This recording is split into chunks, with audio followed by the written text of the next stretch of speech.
A ver, tengo una pregunta para empezar esta inmersión a fondo. ¿Cómo es posible que el mayor salto tecnológico de la historia del cine moderno, una producción de cientos de millones de dólares, dependiera al final de una maquinilla de afeitar de 5 euros y de casi medio millón de bastoncillos de algodón? Bueno, es una contradicción maravillosa. O sea, resume a la perfección lo que ocurre cuando la ambición de crear el futuro choca de frente con las limitaciones del presente. Es que, para entender esta magnitud, hay un ejercicio mental que cualquiera que ame el séptimo arte debería hacer.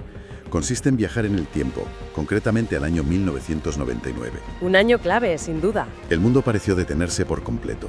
Hablamos de colas inmensas, de aceras bloqueadas por sacos de dormir durante semanas antes del estreno. 16 años de espera incesante. Exacto, 16 años para presenciar el origen de uno de los villanos más emblemáticos de la cultura popular. Pero detrás de la política galáctica y de los neones de aquella amenaza fantasma, se esconde una realidad fascinante. Una realidad muy distinta a lo que se veía en la pantalla, desde luego. Total, y la documentación que tenemos hoy sobre la mesa es una mina de oro. Son notas de producción, decisiones de casting y anécdotas directas del archivo de su creador, George Lucas. Que es un material valiosísimo. Lo es. La misión de este análisis a fondo es precisamente descubrir cómo el mayor experimento digital de la época se sostuvo con recortes de madera y un inmenso sacrificio humano. Una inmersión más que necesaria, ¿eh? A menudo, el brillo de los efectos generados por ordenador ciega el análisis crítico y se olvida que la verdadera historia de esta obra de culto no está en el guión. ¿Dónde dirías que está, entonces? Pues reside en la brutal fricción entre una visión que exigía ordenadores que apenas existían y una realidad física, terca e implacable. Vamos a desgranar esto, porque el primer punto roza la ironía poética. O sea, ¿por qué un proyecto de semejante envergadura fue liderado en solitario por alguien que llevaba décadas diciendo que odiaba dirigir? Es una paradoja tremenda. La imagen general que ha quedado es la de un creador ansioso por retomar el control absoluto. Pero los archivos muestran algo muy distinto. Sí, la historia real es otra. Él ofreció esta superproducción a gigantes de la industria. Nombres como Steven Spielberg, Robert Zemeckis, Ron Howard. Y todos, uno por uno, respondieron con un no rotundo. El motivo de ese rechazo es la clave para entender el tono de toda la producción. A ver, no eran directores noveles intimidados por un presupuesto altísimo. Claro, eran maestros del medio. A alterar una mitología ya establecida. Algo que estaba grabado a fuego en el inconsciente colectivo de varias generaciones. El miedo a arruinar un clásico. Eso es. Y ese no unánime condenó al creador a un aislamiento profundo durante todo el proceso. Para visualizar el impacto de ese aislamiento, hay que pensar en una analogía. Es como si un arquitecto diseña un rascacielos revolucionario, con materiales experimentales, y al buscar a las mejores constructoras del mundo, todas le dicen que el riesgo de derrumbe es inasumible. Que prefieren no mancharse las manos, vamos. Tal cual. Y al final, el arquitecto tiene que bajar a la obra, coger una pala y verter el hormigón él mismo, en absoluta soledad. Esa metáfora da en el clavo.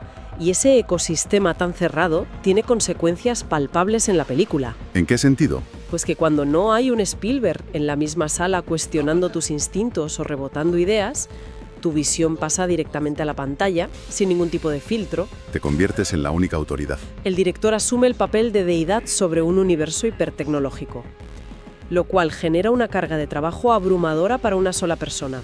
Cada decisión microscópica recae sobre él. Y aquí es donde la cosa se pone realmente interesante para quienes nos escuchan. Teniendo en cuenta que hablamos de un ecosistema hiperavanzado y de un director con presupuestos estratosféricos a su disposición, cualquiera esperaría que las herramientas en el plató fueran pura ciencia ficción. Sería lo lógico. Sin embargo, al cruzar los datos del departamento de arte, me he quedado perplejo. Empecemos por la tecnología de comunicación en la película. ¡Ay, esto es buenísimo! Hay un dispositivo muy sofisticado que utiliza el personaje del maestro Jedi, Qui-Gon Jinn. He intentado buscar de qué material aeroespacial estaba hecho. Y resulta que es una maquinilla de afeitar para mujeres. Una Gillette Sensor Excel, para ser exactos. Sigo intentando procesarlo, de verdad. Una maquinilla de supermercado de menos de 5 euros. Lo fascinante de esto es la paradoja de la innovación. A ver, explícame eso. O sea, cuanto más se empuja el límite de lo que los ordenadores pueden generar en postproducción, más imperativo es anclar el rodaje físico en el ingenio manual básico. Porque no todo puede ser digital desde el primer día. Claro. El equipo de diseño invertía millones en desarrollar software para renderizar ciudades alienígenas enteras. Pero en el plató, cuando el reloj corre y se necesita un objeto tangible para que el actor interactúe en esa misma toma, No tienes tiempo para milagros técnicos. exacto. La solución más eficiente no es imprimir en 3 dimensiones un prototipo carísimo. Es ir a la farmacia de la esquina, coger una maquinilla, quitarle las cuchillas, aplicar un poco de resina y darle una capa de pintura metalizada. Es el contraste definitivo entre el macro presupuesto digital y la solución analógica de andar por casa. Absolutamente. Y si eso sorprende, lo de la carrera de vainas es antológico. Es una de las secuencias más frenéticas del cine moderno.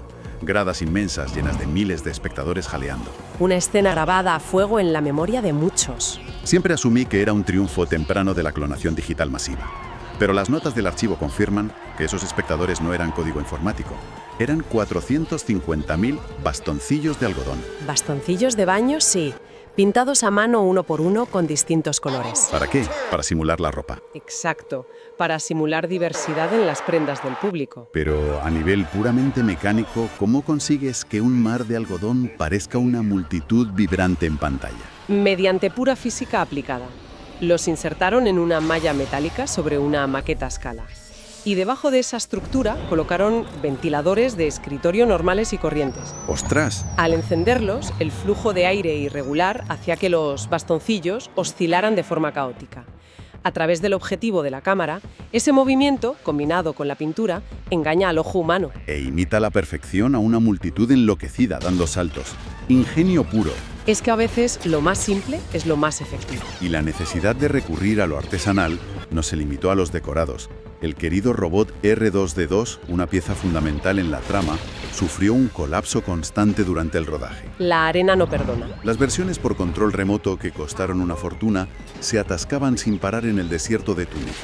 La arena era finísima y se colaba en los circuitos. ¿Sabes cuál fue el plan B? Volver a lo básico, supongo. Construir réplicas de madera y tirar de ellas con hilos invisibles, como si fuera una marioneta del siglo XIX en mitad de la producción más cara de la historia. Eso demuestra que la materia física tiene sus propias reglas. La naturaleza no entiende de presupuestos millonarios. Por muy avanzada que sea la tecnología, el entorno físico siempre tiene la última palabra. Y hablando del entorno físico, esa misma fisicalidad incontrolable también se extendió a los propios actores, provocando desajustes logísticos formidables. Ah, ¿sí? Los archivos financieros muestran un pico de gasto inesperado.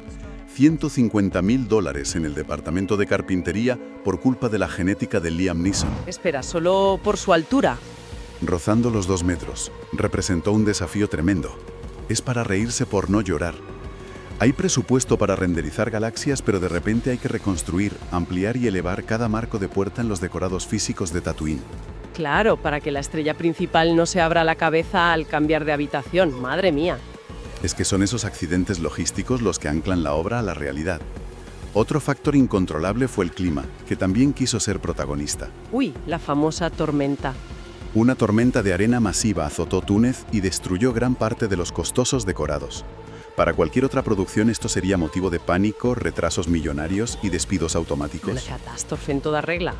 Sin embargo, las notas recogen que el director lo interpretó como una señal de inmensa buena suerte. Espera, un momento. Buena suerte. Es una reacción curiosa.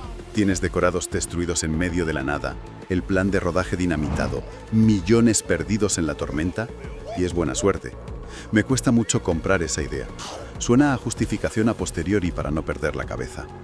Puede parecerlo desde fuera, pero hay que entender el peso del destino en la mente de este creador. A ver, explícame eso.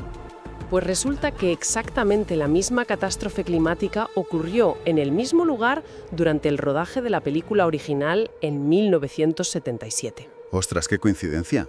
Ver a la naturaleza repetir ese ciclo destructivo 22 años después le otorgó a la producción una sensación de validación mística. Para él era como un bautismo de arena necesario. ¡Guau!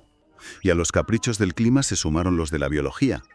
El casting milagroso, sin duda. Exacto, Natalie Portman y una jovencísima Keira Knightley, que actúa como su doble. Los testimonios aseguran que con el maquillaje puesto, el parecido era tan perturbador que ni siquiera las madres de las actrices presentes en el plató eran capaces de distinguir a sus propias hijas. Es que todos estos elementos humanos dotan a la película de una textura analógica fantástica. Pero esta fuerza incontrolable no solo afectó a las puertas o al clima. moldeó la psicología de los actores, empujándolos hacia dos polos opuestos. ¿En qué sentido? Por un lado, una inocencia casi infantil, y por otro, un tormento físico visceral. Es un peaje humano muy particular, la verdad. Y empezando por la inocencia, hay notas de sonido muy curiosas sobre Ewan McGregor. Uy, el joven Obi-Wan. Eso es, interpretando a la versión joven del maestro, era físicamente incapaz de contenerse en las escenas de esgrima. Cada vez que movía la espada, hacía los sonidos del sable de luz con la boca en voz alta. Madre mía, qué escena. Hacía brum, brum. El director tuvo que detener las tomas varias veces para pedirle que por favor parara. Ese sonido se añadiría en la postproducción con ordenadores. Es un detalle entrañable, pero refleja algo profundo. O sea, tienes a un actor profesional abrumado por el impacto cultural de la obra original, volviendo instintivamente a su infancia en el patio del colegio. Tal cual. Sin embargo, no todos volvieron a la inocencia. Hubo actores que utilizaron su peso en la industria para imponer su voluntad sobre el creador. El caso de Samuel L. Jackson es clarísimo. Totalmente, bueno, rotundamente claro. Él exigió un sable de luz de color morado. Argumentó que necesitaba encontrarse a sí mismo en los planos generales durante una batalla multitudinaria. Una petición insólita para la época. Al principio, la respuesta fue una negativa absoluta. Había reglas fijas sobre los colores en ese universo. Pero la terquedad del actor logró doblar el brazo del director. Si conectamos esto con el panorama general, es fascinante observar cómo la voluntad individual puede doblegar una mitología rígida. Las concesiones humanas terminan alterando el canon histórico. Y el propio director sentía esa necesidad táctil de dejar su huella, ¿eh? Llegó a grabar él mismo la voz distorsionada de Jabba el Hutt durante la carrera de vainas. Había una urgencia por mantener un contacto humano con la obra. Pero hay que hablar de cuando ese contacto humano se convierte en un sacrificio doloroso, pagado en carne propia. El caso de Ray Park. Exacto. El artista marcial que encarnó al villano, a Darth Maul.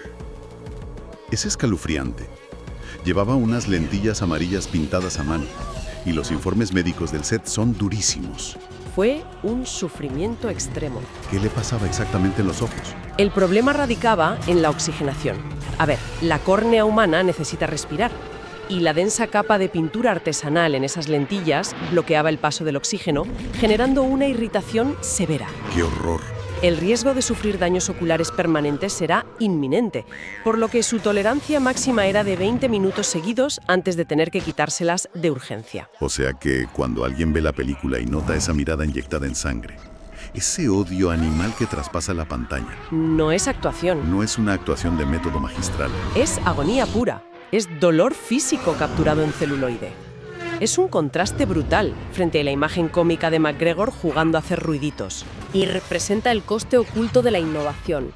Todo ese dolor, las negociaciones tensas, los bastoncillos movidos por aire, todo servía para sostener el mayor atrevimiento digital visto hasta entonces. Un atrevimiento que además tenía un enfoque estético inesperado, porque no buscaban imaginar un futuro brillante, sino construir un pasado opulento. Es verdad, la estética es muy particular. Las naves del planeta Naboo, por ejemplo, fueron diseñadas estudiando minuciosamente la aerodinámica y la elegancia de los coches clásicos Jaguar de los años 50. Se buscaba transmitir que aquel pasado remoto era infinitamente más próspero que el futuro oxidado, usado y decadente de la trilogía original. Esa fusión de diseño clásico con el renderizado informático más puntero dejó sin palabras a la industria. Hay un registro muy revelador sobre el primer pase privado de la cinta. ¿Qué ocurrió? Cuando Steven Spielberg vio el montaje preliminar, se quedó mudo. Literalmente mudo. Sí, y al recuperar la voz, sentenció que el director había logrado una integración fluida entre humanos y entornos virtuales que la industria tardaría al menos 20 años en igualar. Entonces, ¿qué significa todo esto? Tenemos a un genio como Spielberg diciendo que es un triunfo insuperable, una proeza técnica histórica.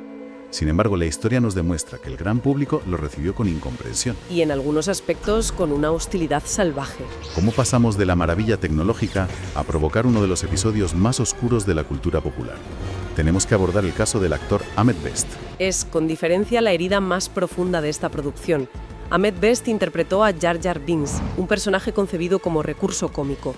pero lo que rara vez se le reconoce es que fue un pionero absoluto de la captura de movimiento. O sea, un adelantado a su tiempo. Interactuante en un set real con otros actores para dar vida a un personaje que sería reemplazado digitalmente meses después. Años antes de que la industria y el público se pusieran de pie para aplaudir esa misma técnica exacta en otros personajes de fantasía multipremiados. Exactamente, pero la recompensa que recibió él fue un infierno. ¿Por qué? El personaje, al ser de naturaleza puramente digital y tener un tono marcadamente infantil, chocó de frente con las expectativas de una audiencia que había madurado durante 16 años. Esperaban oscuridad y se encontraron con humor visual. Eso es, y en lugar de dirigir sus críticas hacia las decisiones de guión, una gran parte del público canalizó su rabia hacia el actor que vestía el traje de captura.